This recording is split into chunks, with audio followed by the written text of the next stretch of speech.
Setelah semua yang disampaikan sebelumnya, muncul satu pernyataan yang langsung mengubah arah. Kamu adalah garam dunia, kamu adalah terang dunia. Perhatikan ini, Yesus tidak berkata, kamu harus menjadi, ia berkata, kamu adalah. Ini bukan tuntutan baru, ini pernyataan identitas, dan itu penting, karena semua yang sudah dibentuk sebelumnya bukan sekadar untuk diri sendiri. Ada fungsi. Sekarang kita masuk ke gambaran pertama. Garam. Garam tidak terlihat mencolok. Ia tidak menarik perhatian, tapi ia mengubah rasa. Sedikit saja, cukup untuk membuat sesuatu yang hambar menjadi hidup. Dan disitulah perannya. Garam tidak bekerja dari luar, ia masuk dan mempengaruhi dari dalam. Sekarang kita tarik ke hidup. Hidup yang sudah dibentuk oleh kebenaran tidak selalu terlihat mencolok, tapi kehadirannya terasa. Ia membawa sesuatu yang berbeda, bukan karena berusaha terlihat beda, tapi karena memang berbeda. Dan itu mempengaruhi. Sekarang perhatikan bagian berikutnya. Jika garam itu menjadi tawar, ini bukan tentang kehilangan bentuk. Ini tentang kehilangan fungsi. Dari luar, masih terlihat sama, tapi tidak lagi memberi dampak.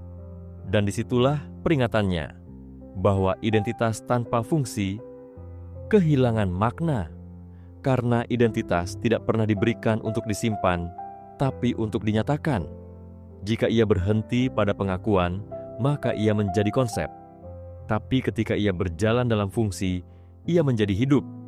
Dan disitulah perbedaan antara tahu dan menjadi terlihat nyata.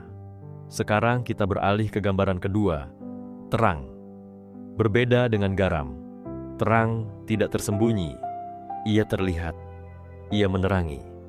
Ia membuat sesuatu yang sebelumnya tidak jelas menjadi terlihat. Dan disitulah perannya. Terang tidak mengubah dengan cara tersembunyi. Ia menunjukkan, sekarang kita lihat ini bersama. Garam bekerja dari dalam, terang bekerja dari luar. Keduanya berbeda, tapi tidak terpisah. Hidup yang benar akan mempengaruhi dari dalam dan terlihat dari luar. Bukan karena ingin dilihat, tapi karena tidak bisa disembunyikan. Sekarang kita sampai di titik penting. Demikianlah hendaknya terangmu bercahaya. Ini bukan perintah untuk tampil, ini penegasan arah.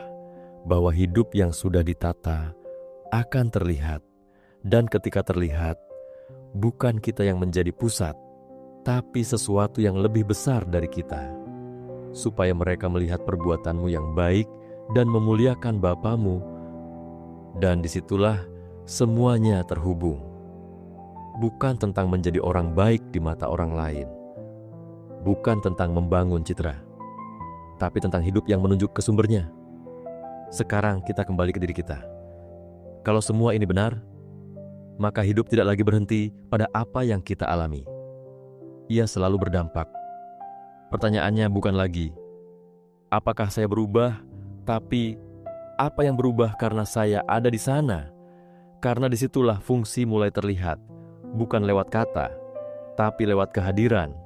Bukan lewat usaha terlihat, tapi lewat sesuatu yang nyata. Dan di titik ini, kita mulai melihat bahwa hidup ini tidak netral. Ia selalu memberi rasa, ia selalu memberi terang.